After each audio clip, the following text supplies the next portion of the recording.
I don't think it's going live, is it? Yeah, yeah.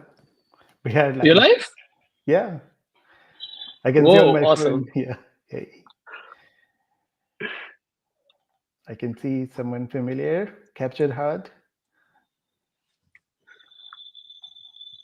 Crazy. Okay. Dev So, Journey. hey folks. Hi.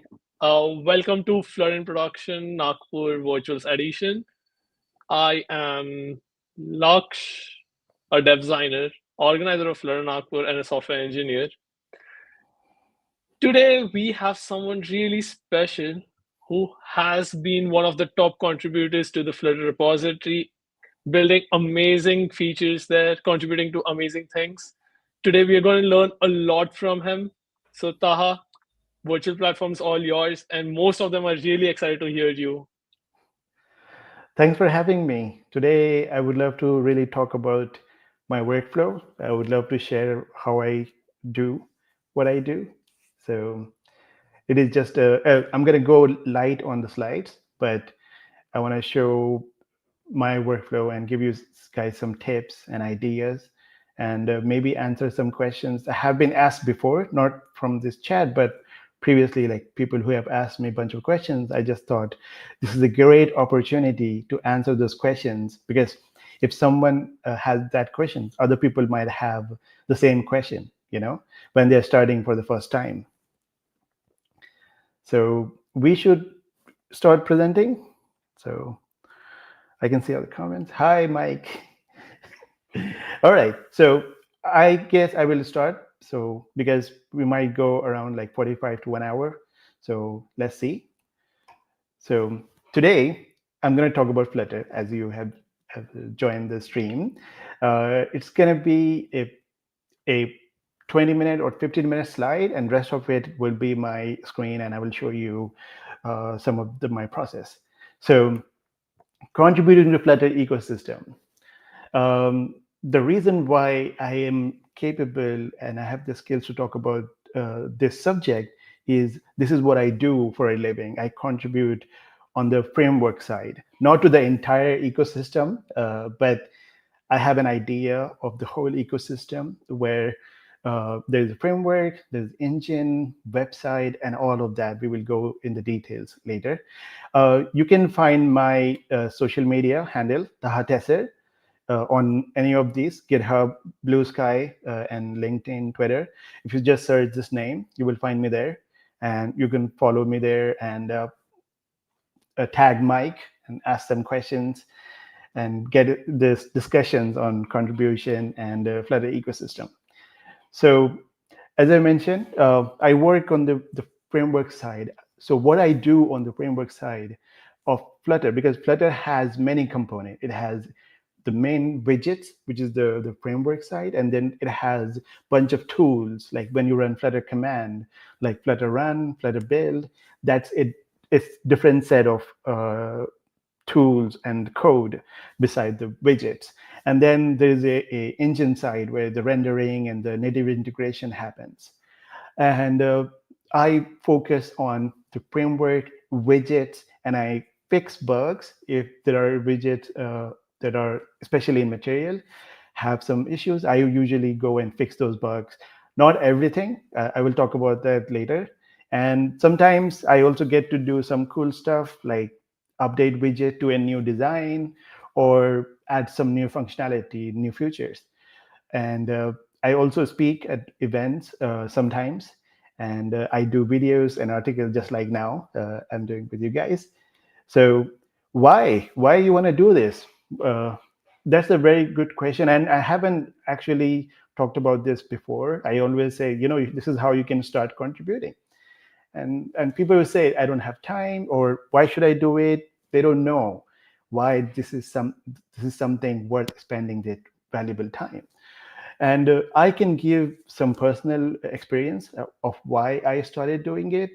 And even before my role, I was contributing. So I had my own reasons. So I can give some of those reasons. Maybe you might relate to some of those reasons and how they can help you. So why contribute to open source? The reason why you would love or you should be contributing to open source, and you would enjoy it, you might love it eventually, is everything is open. You can come up and with ideas. You can listen to other ideas. You can see how someone else did what they did. So you're not in your own bubble. You're not isolated. There is a whole world of code written by other people with different skill sets, and you can just peek into that ecosystem and learn from other people what they have done, and then you can do your part. So we are human. We want to be able to collaborate with other people. We want to share. We want to learn. And in a closed source or a product that's not open source, you might enjoy the product itself, but you might not know how they did it and how it works. The beauty of open source is you can take and give. You can learn. You can and also share. So you can do a lot more with open source in your career because it allows you to be free and express and also learn from other people. So these are the three reasons I can come up with that would give you some motivation and insight of what this open source contribution is and why it matters and what it can do for you. You can become a wizard. You can become an expert into an area that you're really, really interested. So if you are interested in animations, wouldn't you love to know how many different type of animations there are, how they work, what kind of math they use, what widgets they're using, how are they calculating those numbers, how are they updating frames? If you are interested in animation and you want to become an expert, read other people's code and try to add your own input into it. You can fix an animation, you can create new animation, you can improve it. And sooner or later, you will become an expert in that area. You will become a wizard. There are people who have just done it out of curiosity, who do it out of passion. And when you go into open source and see those people follow their work, follow their contributions, you will get that knowledge, and then you can become even more expert, become even more skilled in your own career. So you can become an expert in an area, and I would say an area because open source is huge. Flutter's ecosystem is huge. You don't have to be an expert in everything. That would be a recipe for disaster. And then second thing is, if you're working in a job and you're working in a production, you are putting out a lot of fires. You're fixing a lot of things at a very short deadline. And sometimes you might have more time to work on something. Sometimes you might not have any time at all. So the ability to actually find your way through that jungle of like a complicated problem, you can train yourself to do that in an open source environment where there are a lot of inputs.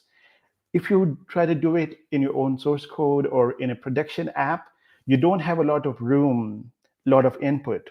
You don't have 100 people contributing to that repository. You don't have, in Flutter case, there are hundreds of people contributing in a year. You have very few inputs. You might have people who are in different skill set, like designer, business people. They are not going to give you an input into what should be done. So in an open source environment, you get a lot of input from different sources, and you can validate, you can practice how you fix an issue, how you navigate through a complicated code base. And this way, you're not losing anything because in open source, everything is welcome. You can do something and improve and become better at fixing issues. So you can become an ultimate fixer. And you can also learn. And there are a lot of students graduating every year, but not everyone is going to have an edge in a job market. They're not going to have a competitive edge with someone who has done it for a few years, someone who is more experienced. How you can get that edge, how you can compete. You just graduated. You have been learning in the university. You have been learning from courses, but you don't have that real world experience right now. you can get into open source, and there are people who have done it for a long time, so you can get that knowledge. You can actually get a lot more experience without having to get into a job, because you need experience to get into a job. So you can get that experience by learning open source code, contributing to open source code, and creating your own open source code. So you can create something that other people haven't done, or you can add something that other people haven't thought about. So you don't need a job to do that. You can do it while studying, while you're in your university. You can do it after you graduate.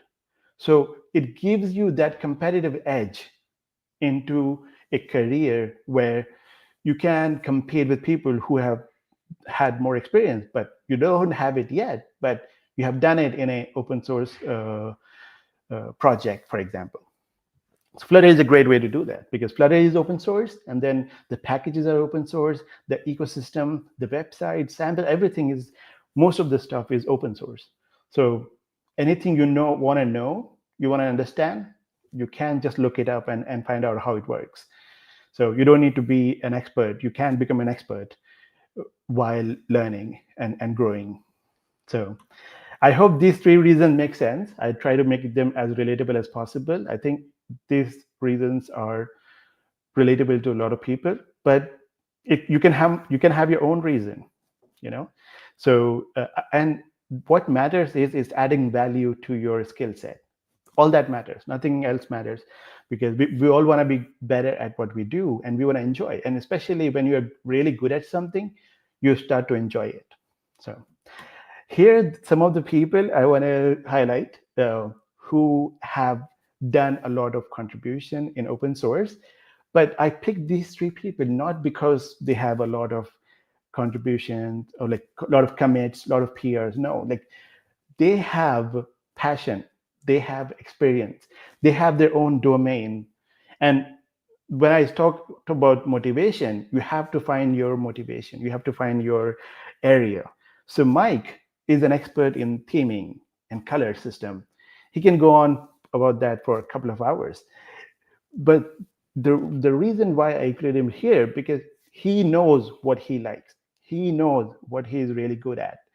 And if you find your passion in a huge Flutter ecosystem, you say, I want to learn about colors.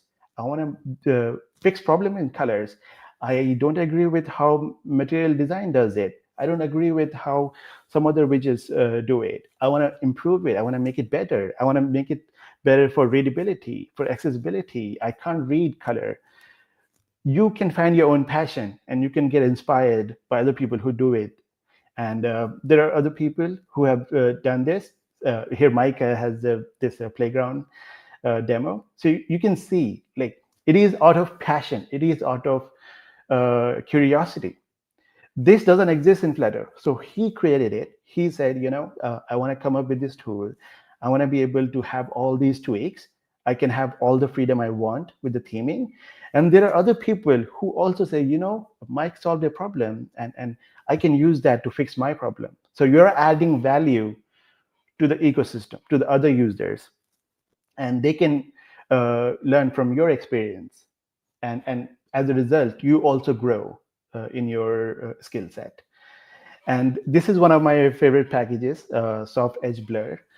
And the reason why I included it here, because if Ralph didn't know how Blur works in framework, he wouldn't have been able to create this package, use it in apps, use it in production. He would have had to come up with something from ground up, but no, like he looks up in the source code, he understands how it works, and he made it better. He solved a problem. So you can do that too, and you can use this in your own app. Your app can have a really cool blur that no one else have. But Ralph also made it open source, so you can use his work in your own app. And everybody grows, everybody share what they have solved for their app, for their production. Or it could be that something that's missing from the framework. So Remain has a lot of packages. Like when I started like 6 years ago, 7 years ago, when I started Flutter, learning into Flutter, I ran into his packages, and I met him. He's a really nice guy. The work he has done is staggering. This is just some of those packages. And he found problems in different areas. He found problem in grid view. He found problem in a missing slidable widget, which is the left to right, right to left slidable list tile. It doesn't exist in Flutter. He solved that. And thousands of people are liking his work and getting recognition. If you search for packages, you will find one of his packages, one of his work. And within the framework too, like when I work on a new feature, I see other people using my work. If you use framework, you're using some of my work, some of my changes there, some of my fixes there. And that's motivation for me. Romain has his motivation, Rauf has his motivation, Mike has a lot of motivation. So you can find your own motivation. So I want to move to where this is something also I haven't talked about before. Um, Flutter ecosystem is vast, is huge, and in the ecosystem there is a Flutter side, which is the actual Flutter organization code, where Flutter framework, Flutter engine, Flutter localization, Flutter test, internalization, Flutter website, all of that exists in the Flutter organization. However, there are other things beyond framework, beyond engine, beyond Flutter sample, Flutter website. There is a whole ecosystem on pub.dev. There is all kinds of packages, especially in my experience. I found that like pub.dev, you can find anything there.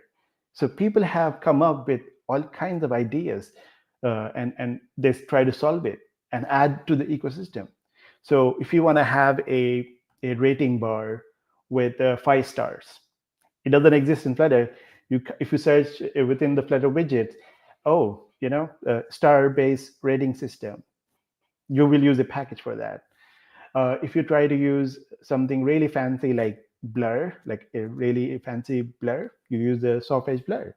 So in that ecosystem, you find your way, and you pick your niche, pick your interest, and be like Mike, be like Ralph. So I will talk about some of these repositories or the items I have listed here.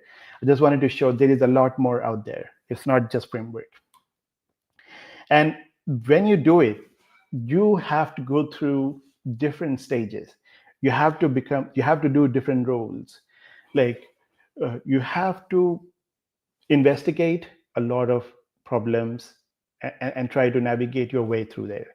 So I really enjoy that. I really enjoy running into a code that I don't understand. And I try to become a detective. I try to, okay, why this works, how it works. You try to find questions, and you understand the whole picture. And then you say, okay, I found something. I found a loose bolt. I found something that's not properly done. I found something misplaced. You will fix that. So, and then you will have, okay, how do I test it? How do I make sure it is working properly? I didn't break anything else. And this different, I would say like hats, different roles. Uh, I really enjoy that. And I think people will enjoy it when they try to do a whole process where you're looking into an investigation, you're trying to understand the whole picture, and then you're trying to also test it. And it takes not once, many times to become an expert. So the more you do it, the more you get better, the more you enjoy it.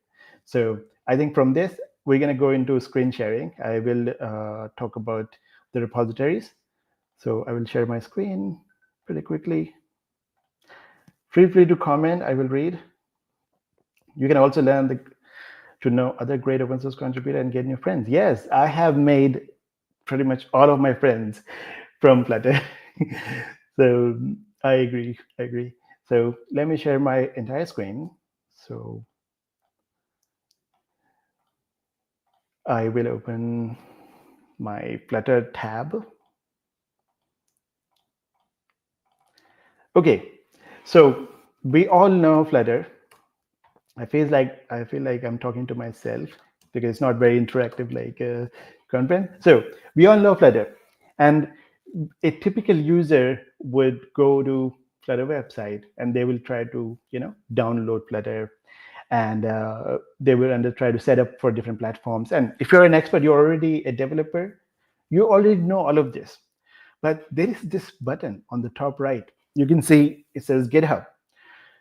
This when you see this button, you know, okay, I'm going to go to a repository or a organization where this is all related to.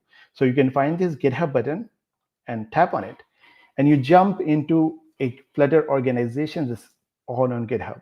So it says, welcome to Flutter organization.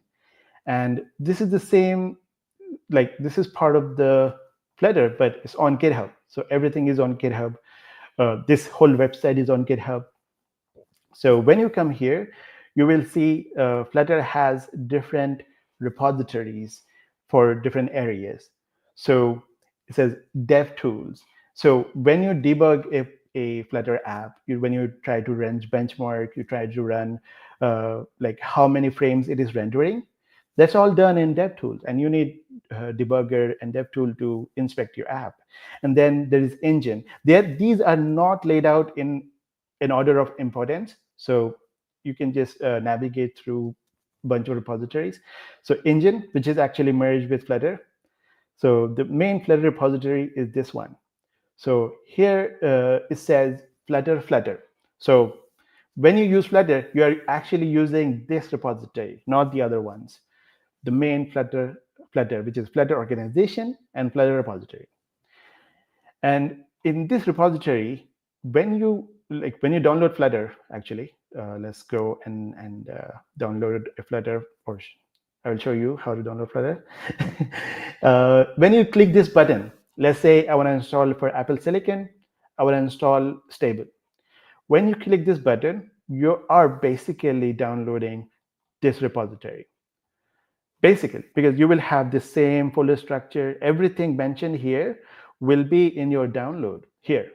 So it says stable. So you're not going to download the main repository, the master repository. You're going to be downloading a stable repository.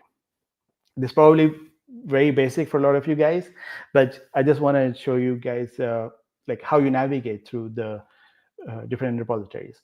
So this is what you will download. This is stable branch, and then when you click this button, this will copy this repository. So you can also do this just by cloning it here. You can just clone this repository.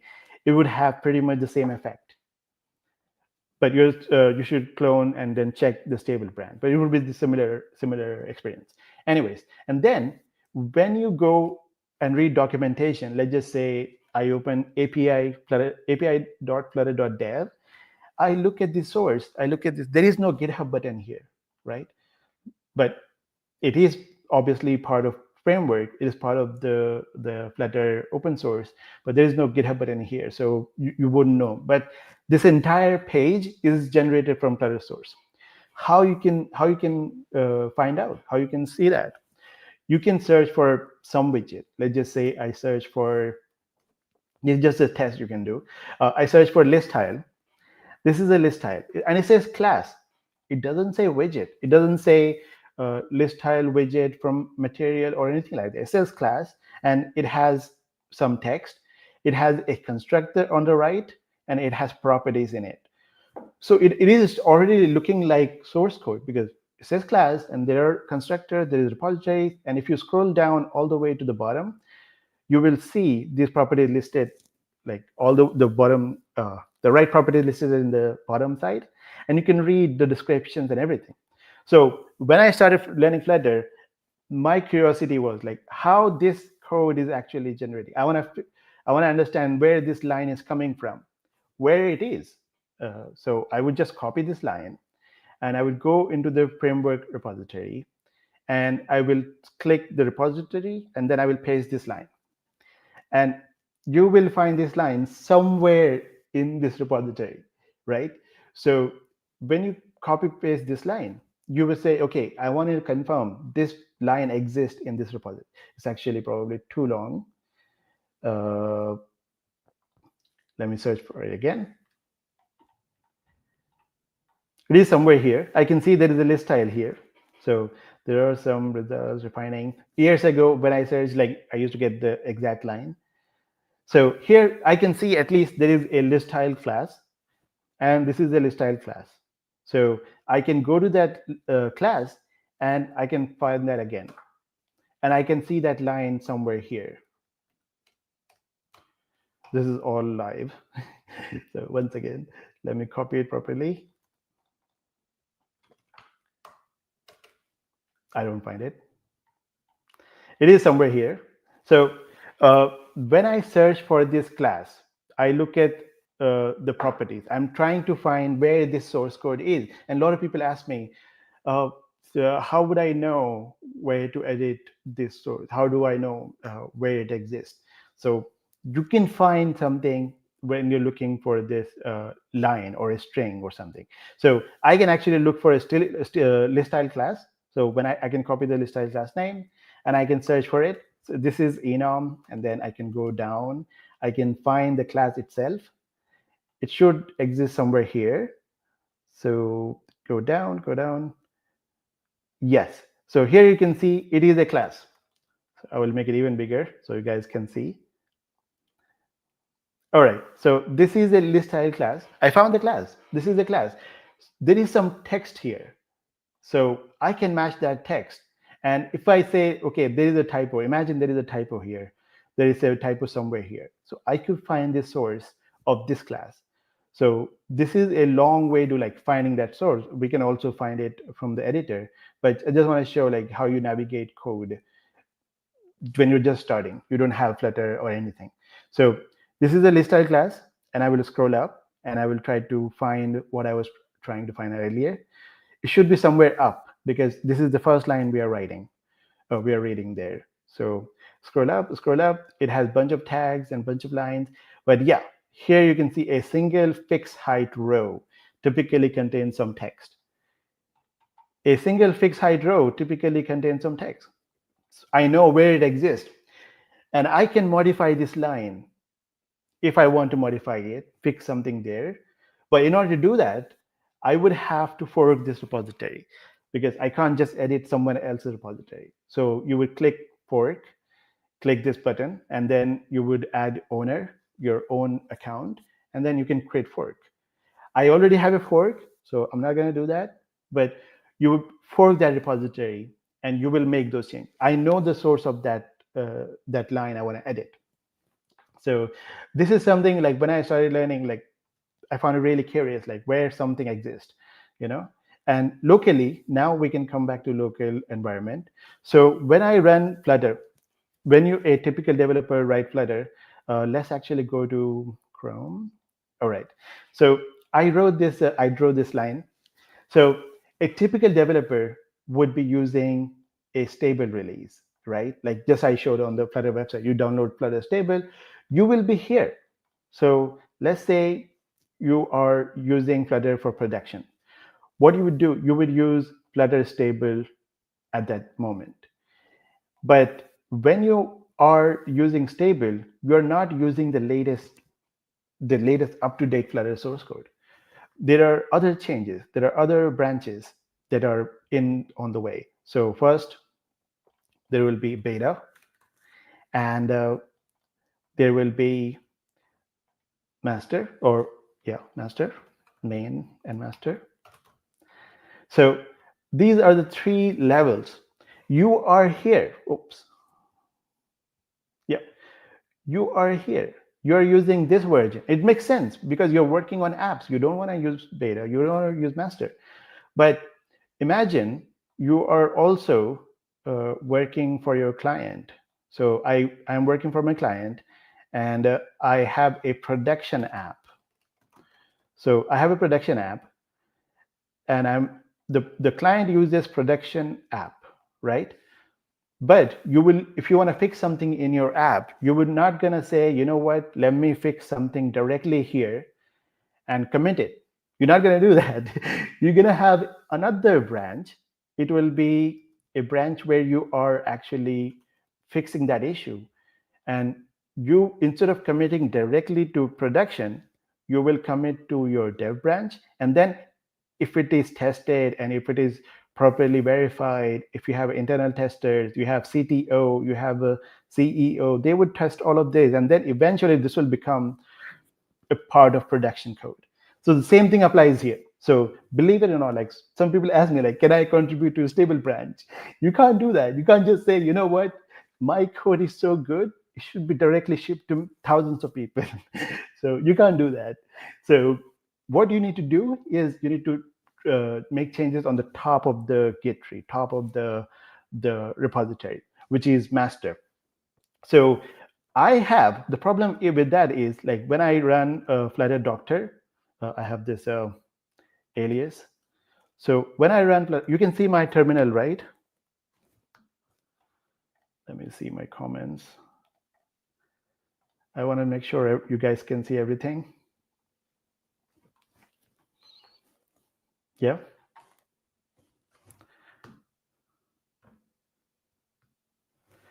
I don't have any. Let's hope. Let's hope. Yes. Okay. Great. So this is the terminal. Like when I run Flutter command, Flutter Doctor, I see I have a stable branch. So I am here. I am actually. Sorry. I'm actually here. So our goal is to make changes on master. So I want to change my channel, like Flutter channel, or I could just see what channel I have.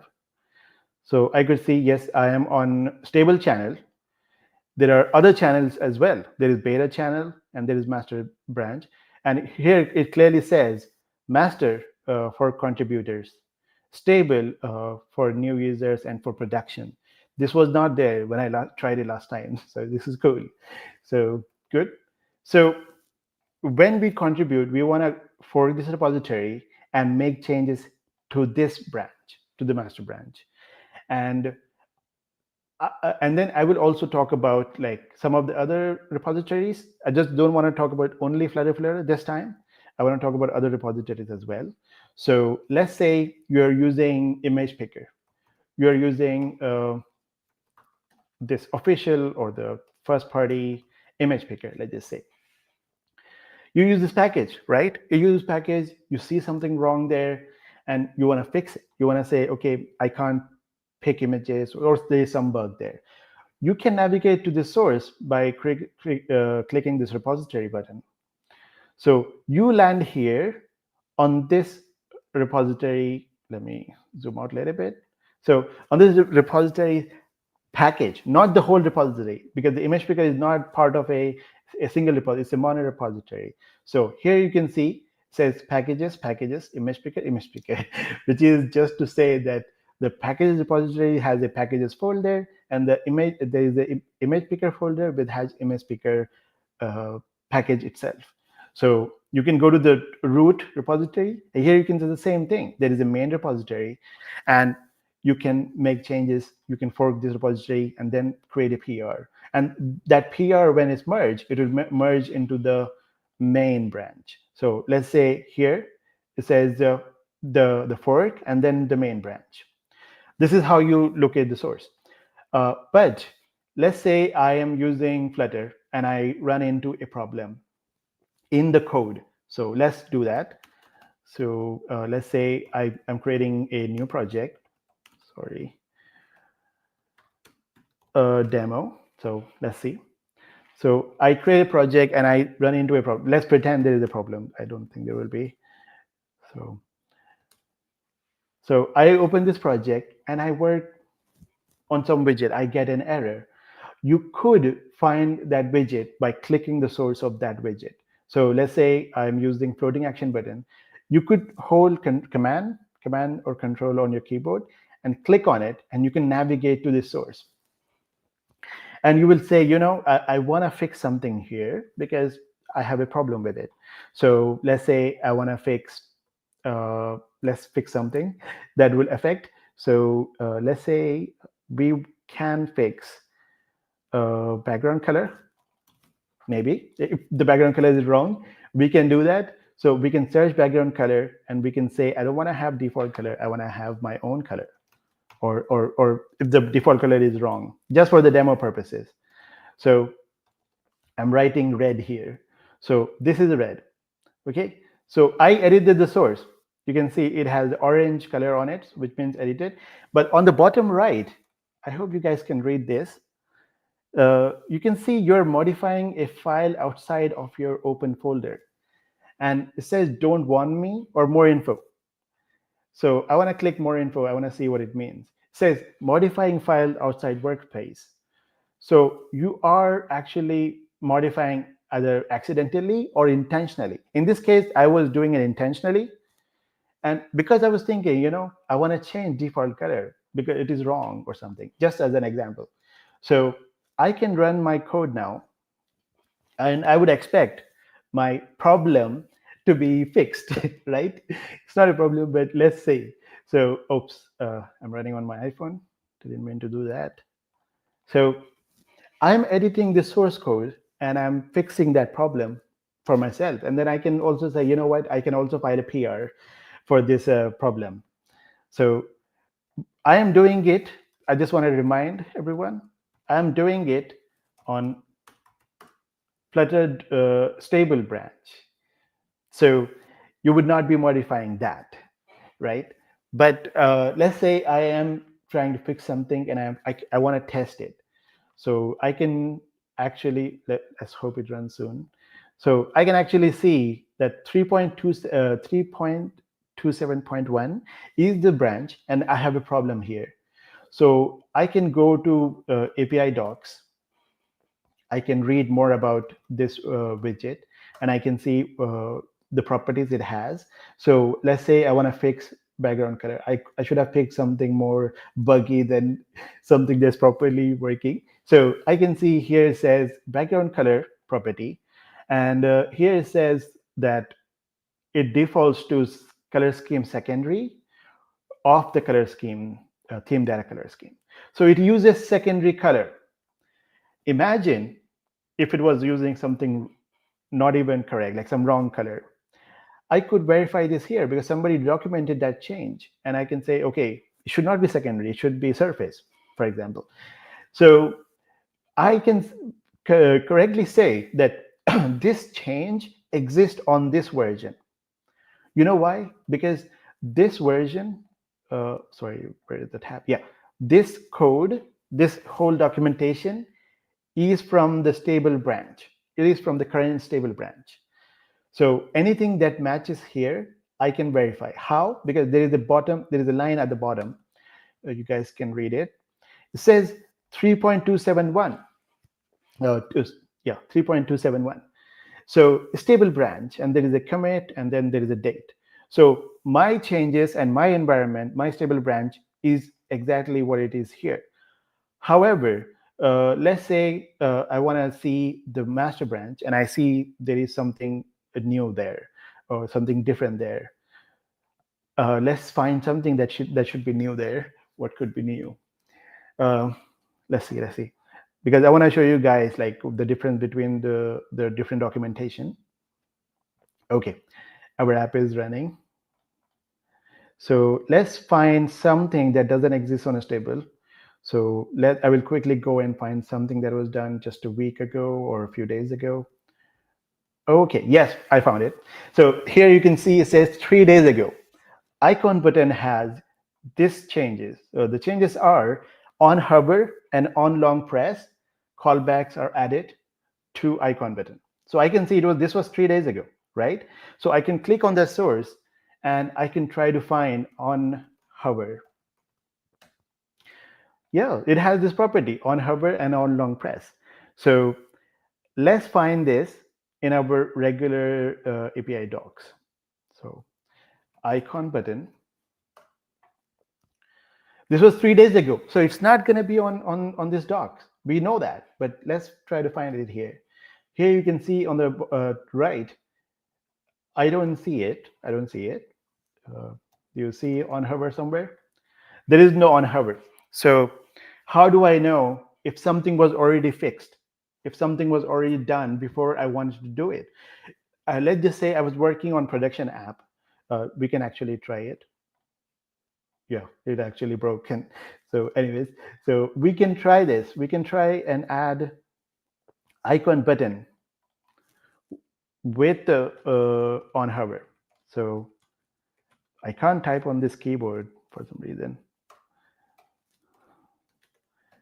Okay, so we can use some random icon, and I want to use this. I want to use this widget with the new property because I saw it in the repository, right?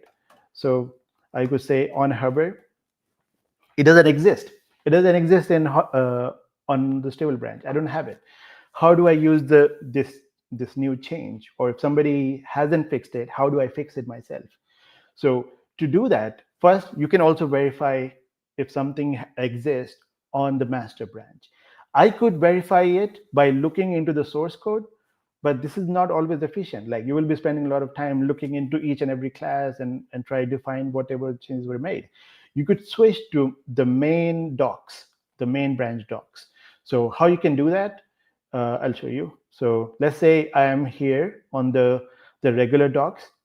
You could go at the beginning, before API.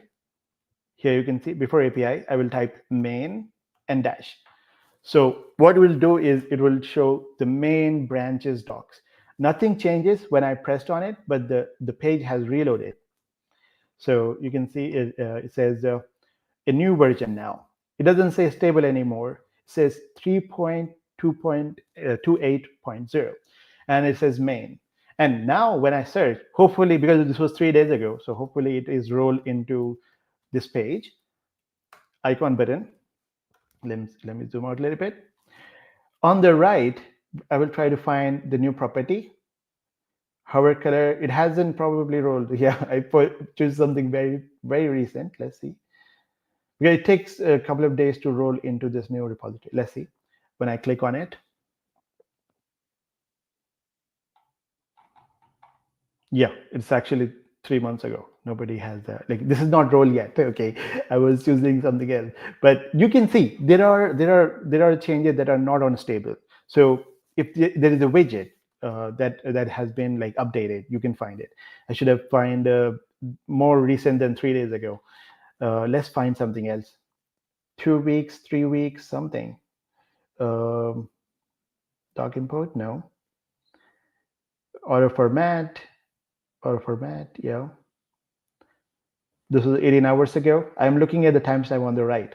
Everything was 3 weeks ago because of holidays. So yeah. Let's find something else. I added add icon alignment button to, okay, yeah. I think this is my own PR. So this should be in the main branch. But there are other things too. Mouse cursor, all right, mouse cursor chips. So this change we can verify on the main branch. So I will move into the actual setting up, and I will also talk about testing. So let's move after this. So I'll copy this name, and I will find a chip on the main docs. So we are still on the main docs. No, here, yes, this is main docs. So let's find, this was December 3. So we should have it, but not on a stable branch. So hopefully we should have it here. Mouse cursor on the top left, right. No, it is not here. This is, I think they haven't updated this branch. So it should update pretty soon because of holidays. So this is what I wanted to show, like this using 3.7. I think the latest one is probably 3.8 or something. That's why it's not there. So anyways, we can verify that locally. So I will show how I actually set up my environment. So I can use my fork. I can use my own fork. So I could say, I will show you guys my fork. Yep, this is my fork. So I want to use my own fork to make this contribution or make changes to my own code. So typically what you would do is you will have your own Flutter environment. My Flutter environment is placed in, or Flutter setup is placed in the root directory. Here you guys can see Flutter. I want to contribute, but I also want to work on an app, right? Because I'm working on production or I'm working on a job or something. I would actually also want to use this to contribute. So I can copy or clone this repository, and place it in my own root directory instead of my stable branch. But I also want to use the stable branch. So there are ways to do it. You can have one version that you use on a stable branch, and then you can have another version that you're using for contribution or for testing or something you want to experiment with. So you could do it using Flutter version manager, I think, FVM. This will allow you to have multiple Flutter versions on your system. So you can have beta, you can have master, you can have multiple stable branches, multiple different version. You can switch between them. But at the bottom, there is something called custom Flutter. So you can use your fork inside FVM. And whenever you want to switch from stable to your fork, you can run a command and just say FVM switch or use, and then use that version, or in this case, stable or custom. So I don't use this. I use because I only work on the framework, so I just directly use fork. But for this demo, I downloaded Flutter stable, but I'm gonna delete Flutter stable. The reason why, because the Flutter stable version was, I will show you guys. Okay, I am here in my Flutter stable setup. I want to be able to update my own fork. So when I click Git remote, I only see Flutter origin. So instead of modifying this my own upstream and then switch channel from stable to master, I just delete it. But I would also recommend using FVM if you want to have multiple versions, or you can do manually. The way I do it manually is I use alias to only execute command from that folder. So let's say I have my Flutter inside this repository. So I have it in my root and Flutter. I can just rename it to Flutter stable. And I can use a bash alias to execute Flutter or the Flutter executable from that folder. So I can execute, let's say bin, I think, yeah. So I will execute this Flutter with a Flutter stable alias. So it's a little bit more complicated for beginners. I would just say use FPM, and you can, and if you have your own system working, you can also do that. So in my case, I would just, let's go back, and I would just delete Flutter. So I have deleted Flutter. I don't have Flutter anymore on my system, but I'm just going to clone my own fork. That will give me the master branch. It will give me all the remotes that I want to push into. And I can also make changes to the top of that, the tree, where I want to make those changes. So a lot of people have asked me, like, if they are contributing to master, when they can expect that change to be available on a stable. And this is a very common question. A lot of people ask this. They say, I saw this PR, and when is going to be on a stable? When I can use this feature? You're not contributing, but you are just trying to understand when somebody has added something, when I can use it, or which version has that. You don't want to use master, but you want to wait for that version to arrive on either on beta channel or stable channel. So I will show you guys how to do that. The easiest way you can do it, something, let's just say I'm looking for a feature that was, I want to move this window, it doesn't move. Uh, let's say I want to look for a feature that was merged a couple of days ago. So I can search somebody's commit. Let's see. I want to look for something that I can understand easily and navigate. Um, Anything. I don't see anything that's interesting. Let me find. Okay. So if I find something, I will let you know, guys. 1 second. I'm trying to find for something in the framework side. There's a lot of other PRs. Feel free to comment if you have something particular to ask. So I can also jump into that. Yeah.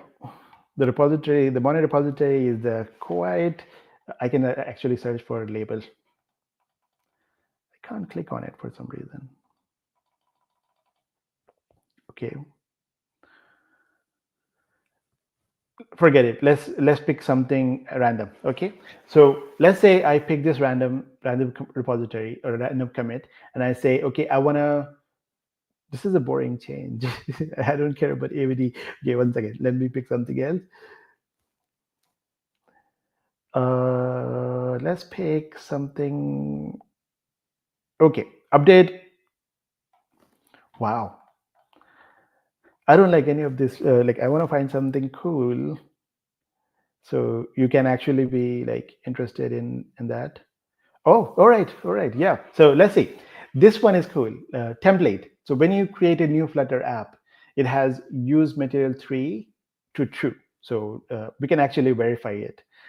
We have a new project right now. We created on a stable branch. So we can actually open it and see where that exists. Yes, this line, this is why I wanted to show something interesting so you guys can actually find the meaningful change. So this line is probably modified because that's what the title says. It says remove, where is that PR? Is it somewhere here? Oh yeah, it says remove use material 3 from the template. So typically when you create a new app, you would have that line, but here this author has removed it. It is gone. So we can actually test this change now because we are using master. Use filters to look for the issues. Yes, great idea. So first, because now we have a meaningful change we can track. So I can either track by using my fork on master branch and create a new project and verify this change is available. Uh, you don't have to verify it on master, but I'm just saying if you want to try to verify it on stable or beta, some other channel, you don't know where it exists, right? But you can also do this in the PR itself because not every change is trackable by creating an app and trying to modify it. So let's say you see a PR, it is something that you're really interested in. Let's just say it is a new widget, or if it is a new parameter, or if it is new color, or if it is a fix that you really want to use. You don't know which Flutter version has that, or if it is close to stable or not. Is it just recently merged, or is it was merged like 3 months ago or 2 months ago, and you could expect that change to arrive on a stable branch very soon? How do you know that? So when you see a merge PR, some people just say, is it unstable? They will just comment, you know. So, and sometimes I would reply, it will be available soon, but you can actually click the commit where it was merged. So here, when I see a PR, and this is a merge line, you can see this is a purple line. Find that purple line or purple icon, and then click on that commit. When you click on that commit, you land into a commit view mode. This exists in any other repository. However, when you scroll down, you can see tag. You can see different tags here. So here it says master tag. So this change is only on master. It doesn't exist anywhere else right now. It's not on beta, it's not on stable, it's not on lower version than master. So it is a very, very recent change. So if I go back to a PR that was done maybe a couple of weeks ago, I will find more tags on it. So if you see a tag that matches the Flutter stable release that you are using, then you know that version is available on your stable branch, on your own local setup. So let's say I look for something that was done longer than a few days. So we can find something that's a little bit older. So let's say I find there's a lot of roles. Okay, I find this issue or this fix, and I see, okay, this change was done last month. I want to know where this version exists right now. So you can click on the same commit, and you can track tags. Here it says 3.28. So it is still on a very high version than 3.2.7.1. So if you see something that was merged couple of years ago, it would have a lot of commits. It would have a lot of tags in there. So that's how you track if that change is available on your version. If you're using 3.27 and it has that tag, yes, you have that. It is available for you. Or if there is a new release, let's just say I am on previous stable, and I look for a change that's available on 3.27. How do I know? So you can see that PR and track that commit. So, all right. So now we have actually fork our repository previously. So it should run. We are initializing it. So um, this is the way where you are not just navigating through your code base or like the environment, but you're also trying to modify your environment, local environment, like your setup, to match that. Because I'm not going to be able to commit from stable to master, so I'm modifying it to match what they have in the repository. So I'm trying to match those changes so I can file a PR and not have a diff or the file changes that are irrelevant to other files. So if somebody is filing a PR, let's just say this file make changes, you're only going to be making sure that your line changes are the latest. You're working in a latest file, and then you're making exact changes that are compatible on that version on the master branch. So you will be only adding those uh, those minimal line. You're not going to be adding unrelated changes. So if you do that on a stable or on a different branch, you're going to be moving a lot of those changes that are irrelevant to the master or outdated. Or in some cases, you might end up deleting some of the changes that were done because you're bringing an old version to the repository. Anyways, so now it is initialized.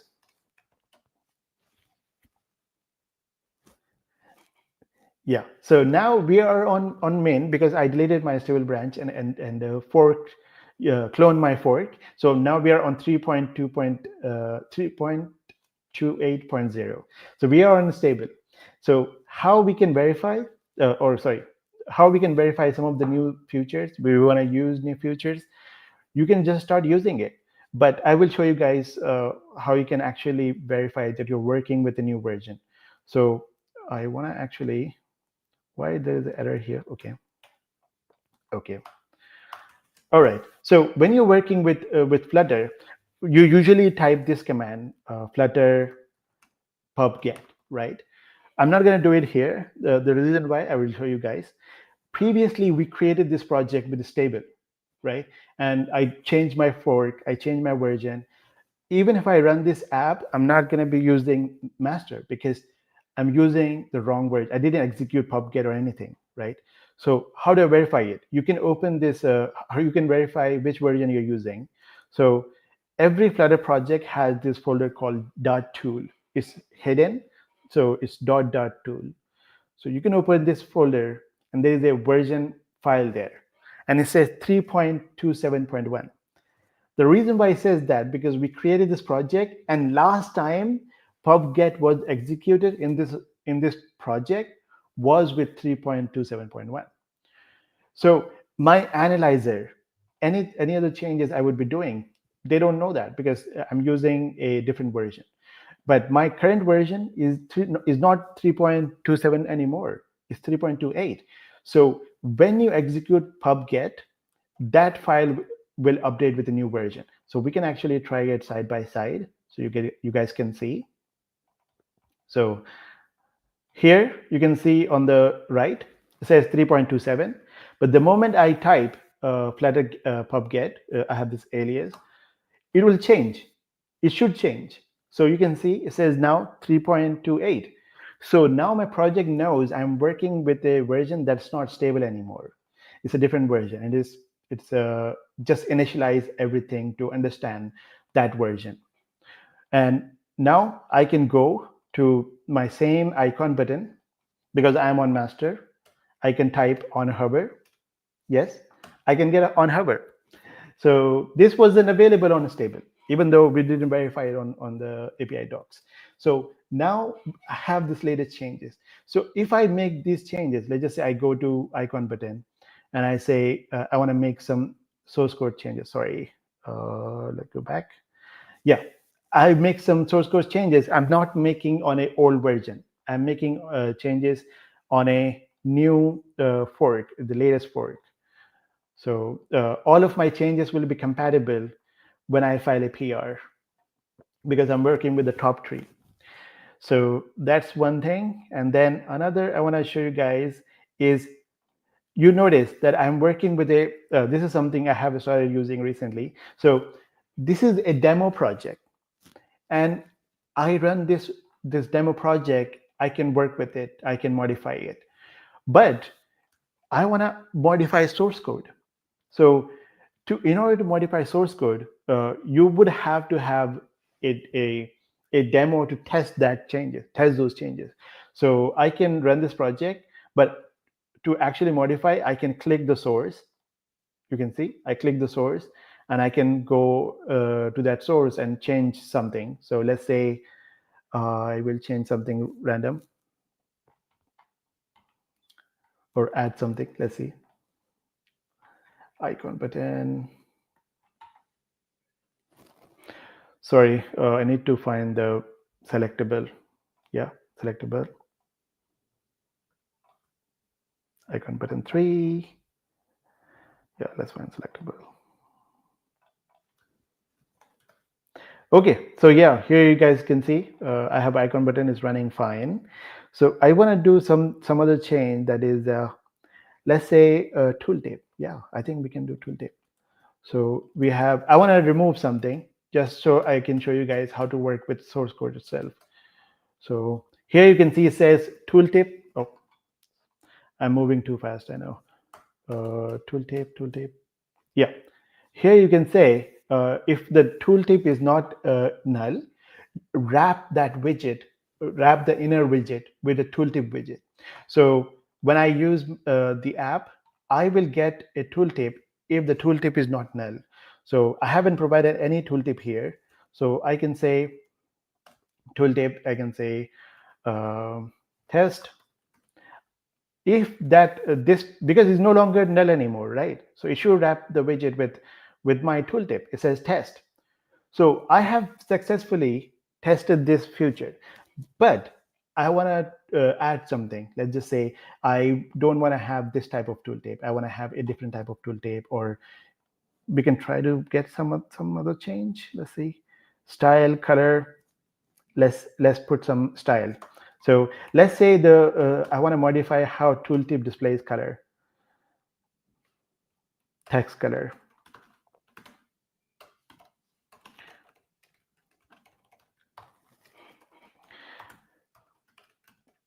Yeah, feel free to comment. Like, I don't want to, like, if you have something you want to talk about, we can definitely jump on that. Okay, so let's run this again. Didn't actually change. It did. No, it did not. See, so you can see, even though I modify it, it didn't work because it didn't change the color to yellow. You know how I would know that I'm in the right place or not? You're navigating your source code and trying to find where is the actual source. Here I changed the color. It did not modify, even though I restarted the project. It didn't modify it. You're not in the right place, maybe. So I can also try to remove it. But do you notice something? I want to remove this. I will show you here. This is the main class, and I try to remove something. So how do I remove it? I can say command period. You get this pop-up menu, and you say, oh, I want to remove this widget. You can remove this widget. But when I do the same thing here, it says no code options available. It is the same source code. Why I can't do the same menu? Why I can't make the same changes as my regular project? This is the source class, right? I will split this so you guys can see. This is my app class, and this is the source class. When I click source, this is the problem when you're editing directly. You can edit it, but you can't run analyzer. I can't analyze if my changes are correct or not. So let's just say I make some mistake here. I say, I didn't even provide color. I provide ABC. I saved it. There is no error. There is no underline. There is nothing that's telling me that I have made something really wrong, like a really wrong change. Nothing tells me here. But if I run my app, it will crash. So I edited the source by clicking command to navigate, command click to navigate, and edited the source to modify the source. But when I run the project, it doesn't run anymore. It says ABC, some error message, and even though I clicked on it, I split my window to see and verify if I did something wrong. Nothing tells me there is wrong there. The reason why, because your analyzer is only running on your project. It is not running inside the framework. So if I make some random changes here, let's just say I put something here, my analyzer, you can see the tab says red, and it's the dot analyzer directly says, it is not correct. But my source code didn't say any of that. So in order to do that, what you would do, you would go to the actual Flutter source package. So I will go to where my source is. My source is inside root directory. And then in the root directory, I have a Flutter project. Knowledge will be, sorry. Here I have my Flutter folder. Then I can go into Flutter package. And inside Flutter package, there is the Flutter folder again. And then I can execute Flutter pubget. And how do I know this? How do I know that I have to go here to check that's my source? How do I know that? You can know by looking here on the top import. So when you're using material, this package, when it says all three of these things have a meaning. So the package colon literally means a package. So which is part of your pub spec. Here you can see it says Flutter package. So Flutter itself is a package. Like when we download a package from pub.dev, that's a package, but Flutter itself is also a package. Your app has to know what is Flutter. So here it says Flutter is a package, and in our import, you can see Flutter package and then material. So there is a folder inside Flutter package. So when you click on it, you can see all of this source. But in the top, you can see it says the Flutter packages Flutter. So this is why I also navigated here. So you can see Flutter packages Flutter. So I'm just trying to go to the same source, but open in a separate window so I can use dot analyzer to find all of the issues while editing the source code. Like previously you have seen, like I put ABC there, but there was no analyzer problem. So here I go to that package, which is actual Flutter framework package. I come here and I can type Flutter pubget. It runs like a regular app. A regular app would have same behavior. Let's go to demo. I hope you guys can see that. Flutter get. It has the same behavior as a package. But when I open this inside VS Code or Android Studio, you can see on the bottom right, it says pubget. My analyzer is working now. So here you can see it says analyzing. So it's analyzing the entire framework. So we are using the source to test the source, right? But if you open it and analyze it, you're analyzing the source itself. Okay, so I find that really cool because you're working with this direct source, and then you're using Dart to analyze Dart, and you're using Flutter to test Flutter. You're not downloading a separate package. You're already using Flutter. You're just you can see there is a error here. Now we know that ABC is a problem because here it says that folder is red, source, material, and where we modify that change in icon button. So I can directly go there, but I just want to show the navigation. You can see it says icon button. And our ABC line is a problem. Here you can see, now we know whatever changes we made are incorrect. Before we didn't do that. So you have to work with source code, and you have to make sure that your analyzer, your Flutter commands are able to run in that source code. And that's how you will be able to verify the changes and work with them. So if I remove this, let's say I remove this to get rid of that error. Now that error is gone. Even though I still have some diff here, that error is gone. I can switch to my app. I hope it is not too fast. I switched to this app because of my ABC error, the project was not running, but now it will run because I don't have any analyzer issue. So you're working with the source code and modifying the source code to work with your project. So yes, my project runs. So this is how you can verify it. But I'll show you guys something that I have started to use recently. You are working with multiple projects. Technically, Flutter source code is a project. It has its own package system. It has its own analyzer. Then you have a demo app because you need to able to test what you're working with in the framework. You have a demo. You have two projects now. So there is a way to have both projects in the same window rather than trying to switch between different windows, trying to have different analyzer running on different windows. How you can do that? First, you can open in VS Code. I know this. Probably a way to do it in Android Studio. I don't know. You can tag Mike, ask him. So here you can see I have VS Code. So what I would do, I want to work with two projects at the same time, use the same analyzer to make those changes. So I would drag my demo folder into VS Code. Here you can see the top title says demo, and the left workspace also says demo. However, we can add more folders to our workspace. So I have added demo, but I also want to add Flutter itself as a project, so I can work with Flutter directly. So I can copy my Flutter and I can directly add it into the project. So now I have two folders. So I'm working with two projects, but I have one pubget and one analyzer. I don't have to open two windows. Here you can see analyzing 10,000 plus lines or files because it's working with the source code and demo. So when I click on this, I'm analyzing both projects at the same time. And then this becomes a new workspace with multi-project folders.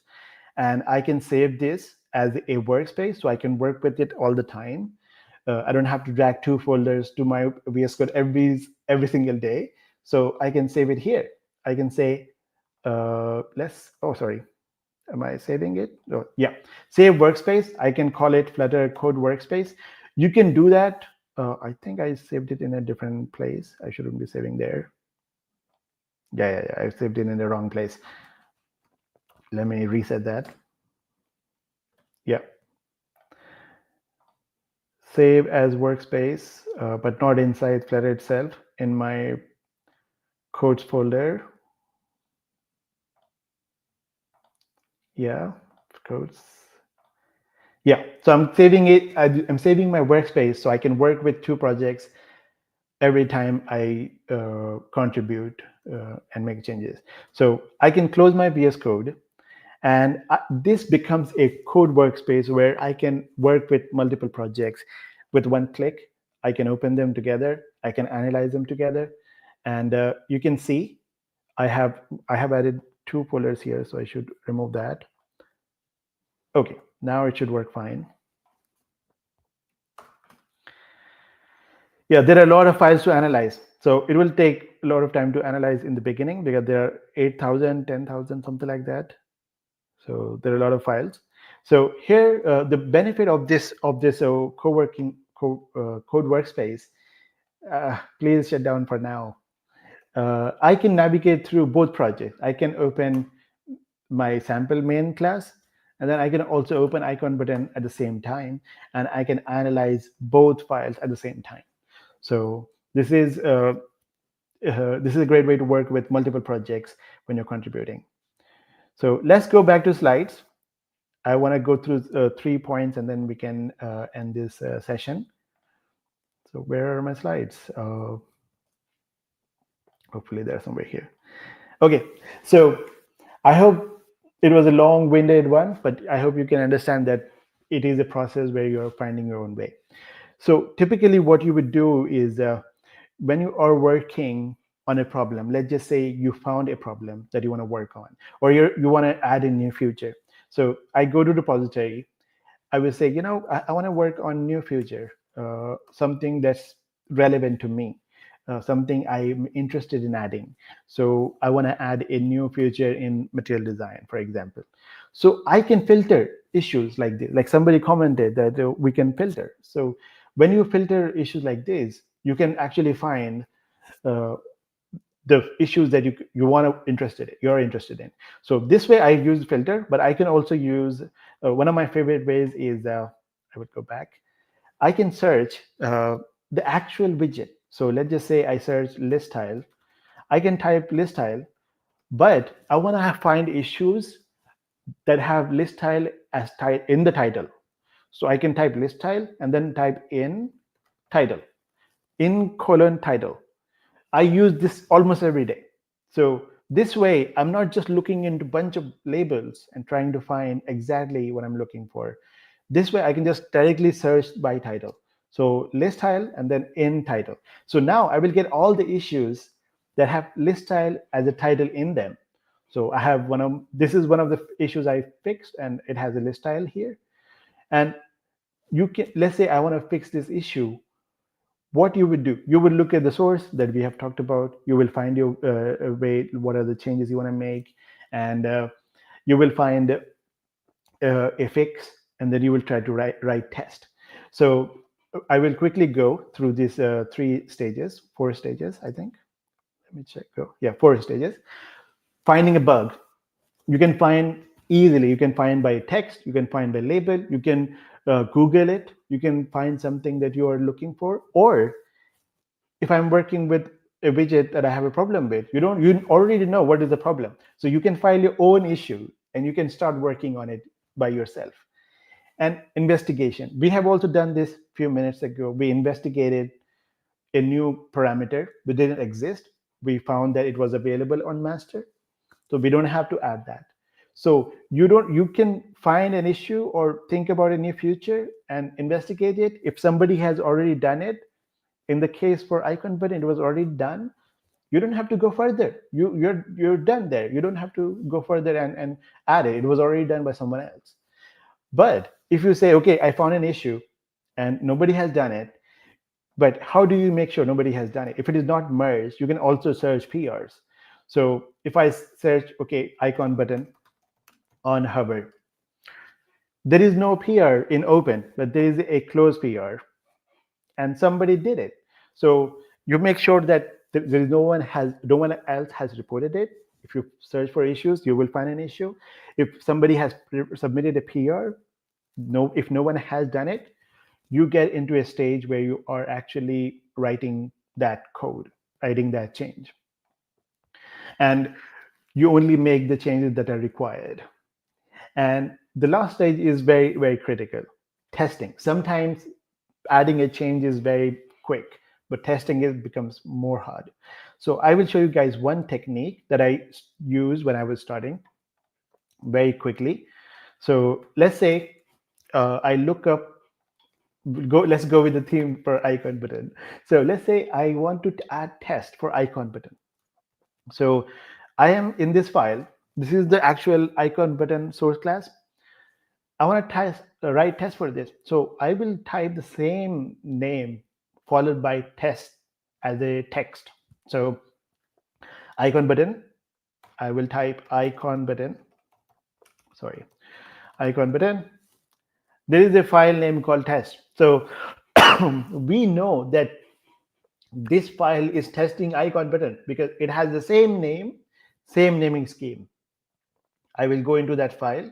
I will find all the tests that exist for that widget. So you know where to write source code, where to write test. However, one technique I used when I started doing it, let's say I want to write a new test. You will always go, you will always go to the bottom and add new test. So imagine I want to write a new test at the bottom. It is the last line. And I would say, test widget, and then followed by title. Yeah, you can do that, but you don't have to. The best way, in fact, I would recommend this, is to duplicate existing tests, because not only you will be saving time, but you will be following the best practices and the best style that have been used already. So if somebody like has written existing test, you can see that was merged, so it was definitely correct. So you can see how it was structured, how it was tested. So if I want to write a new test, I will just go to the last line and say, I want to write or add new test here, but I will not start writing test from scratch. I will just go to the top and I will look for some simple test with fewer lines. So here you can see there is a simple test. It's called test icon is findable by key. I will copy that. Just copy it. And then when you go to the bottom line, you can paste it and then change to whatever you want to test. Now I don't have to think about how to pump that widget because it is already here. I don't have to think about what expect to line. I can just edit that expect.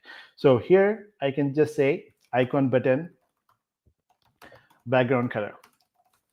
I have a title to go. I have a pump widget already go.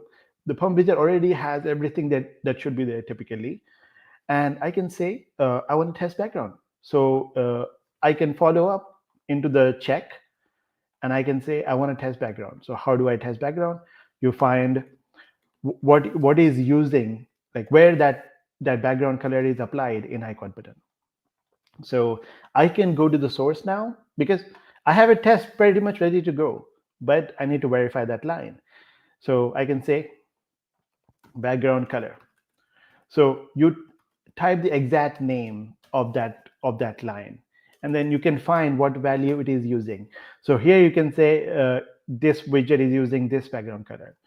Now you are saving so much time just duplicating the test rather than coming up with your own and then trying to figure out how to test background color. You can also do that. So if I open and search throughout the source code, I can type background color. I don't know how to test background color, so I can try to search for it. Why it is not searching? Oh, sorry. Background color. So I can search for test classes that have a test with background name in it. So for example, here, chip test has a background color test. I can just see what they're doing, how they are testing that color. They're getting the ink widget because it has a inkwell effect, and I can probably copy that and paste it here and try to find same inkwell widget if it is used by icon button.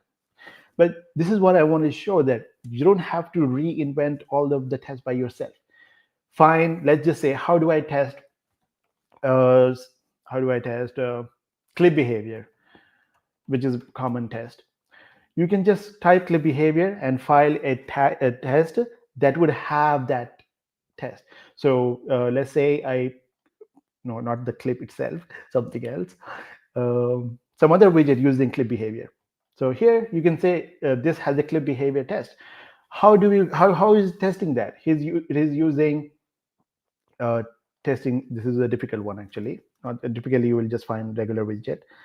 Um, let's finish after this. I will just go for some other random test. Here you can see it is finding something that has a clip behavior. So you can search for knowledge within the existing code base and just replicate that. Even I do this all the time. When I'm writing tests, I don't have to think about that test from my own mind. Like you just look for something, somebody must have done it, somebody must have done background test, somebody must have done inkwell test, somebody must have done mouse cursor test. Look for it, copy it, paste it, but make sure that your test is valid for your own changes that you're making. So yeah, I think that should be it. Yeah, let's move to the next slide. Happy contributing. If you have any questions, you can tag me or reach out to me on my social media, and hopefully I will see you guys contributing somewhere. Hopefully some of these tips were helpful. This was very hands-on and random. So, but this is how it works usually. This is the real world, and this is how I work and a lot of contributors work. You don't have all of the answers and everything. You're just trying to find your own way and learn something from your experience. So, thanks for this event, and thanks for joining. We'll stop sharing. Awesome. So I Like I was personally listening to it throughout, and I found it really informative. Like you covered everything. How I can try it, like with changed it on the main, and then tried on my project to see if it's working or not. Creating a workspace in VS Code. You went through the entire structure of GitHub repo. Like that was quite amazing. I enjoyed it. And I had a question which you answered. I had more questions which you answered at the end of how I can create an issue, get it assigned, or fix a bug, create a PR, and then go ahead with it, contributing. And then at the end, I also had this, do I need to test it or not? Because I'm really scared of tests. So you gave me a really good hack of copy pasting it and editing, like expecting, creating a custom expect based on what changes I did. So super informative and amazing talk. Yes. I hope it was helpful. This is just something you have to try. It's not as scary as it looks. Like you are worried if you have to write tests, but you don't have to write tests from like something you have to come up with. There are people who have done it. So you just try to follow best practices that are already there. You will make less mistakes, you will have less problems if you follow that has what has been already been merged. So it must be good if it was merged before. So you just take all of that and assemble a puzzle basically. So if I fix something, I will just try to replicate similar puzzle and then submit that PR. So yeah. I guess that works two ways. Like one, I am using best practices. Second, I get to learn something new because I don't know how to create a test, and that way I'll know what's a good practice to create a test rather than creating one from basic, which is not a good one. So Yeah. that's Yeah. amazing. Another last tip I would also give is if you see some code is already working, try to break it. So let's say I'm running this test. If I change the expected value, it will fail, right? So the reason why that is very important is when you write a test, it should fail without your changes, without your fix. So if it doesn't fail without your fix, and then it passes, then your changes are not verified because you're not testing those changes. So it had happened to me one time. I filed a PR. It was very in the beginning. I filed a PR with a test, but the reviewer said the test passes without your fix. Like, so my test is not verifying that change at all. And I felt like, oh my god, how can I write a test that doesn't even test what I have made? So make sure the test fails before your fix, and then make sure that test passes after your fix. That way you exactly know that that test is not only verifying your changes, but it will catch if somebody modified that source code. If somebody modifies it, or it was accidentally deleted, or it was changed in some way, your test will fail, and somebody else will say, I should not modify it because it was verified before. That's the whole reason to write test. If you never write test, you will never know what is working and how something should be working. That check prevents people from modifying that working behavior, expected behavior. Good tip. Yeah. I mean, that real time experience or lifetime experience teaches you a lot. So, Yeah, yeah. and Mike also says, like publishing packages write test. I find a lot of packages don't have test. So I really agree with that. Like if you're pushing code for other people to use, you need to make sure that it is covering all the bases. You don't have to write really extensive tests, but at least cover the bases where error messages are not thrown, everything is working as expected, and somebody else can rely on your code because you have verified that it is working. So I totally agree with that. More packages should write test. Thanks for joining. Yeah. I just have one question. So, there are two ways of creating a PR. One is creating a fork of it, making changes directly into the master branch, and then creating a master branch to master branch PR. And then the second way is creating my own branch, and then like creating a PR of my fork, my branch to the master branch of the main. repo. So which one Ah, should technically be followed? okay. I didn't include it here, but yeah. So I would, uh, when you fork it, you're basically forking master and master, right? But you need to have your working branch. So in every PR, you will see that they're not just pushing from one master branch, they're pushing from a branch that has that future. So you can call it new future or icon button or some future name, something that differentiated.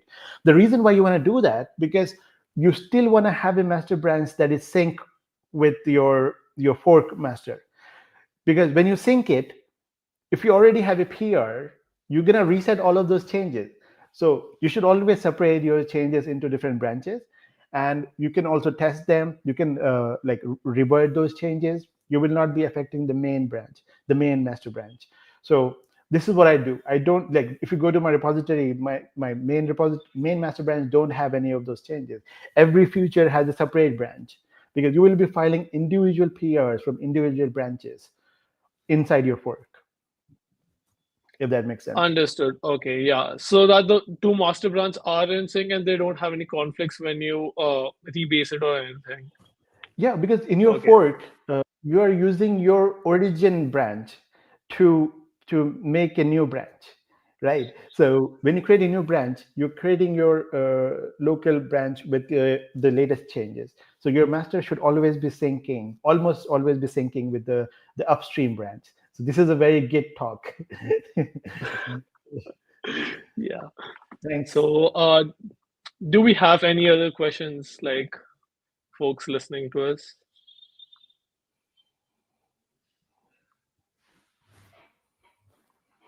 I want to say that Mike, like when he mentioned like the packages should write test, uh, if you are like, imagine you have a package for the, let's just say, an animated widget. You have a package for that. All you have to do is find those similar behavior widgets, like animated widget, animated container, animated size, something that animates in the source code, and you can write those tests in your package. You can test it exactly like how Flutter tested, you know. So you can, it's not very hard to copy those tests, modify the widget, and test it for your own package. So there is a whole database of tests already out there.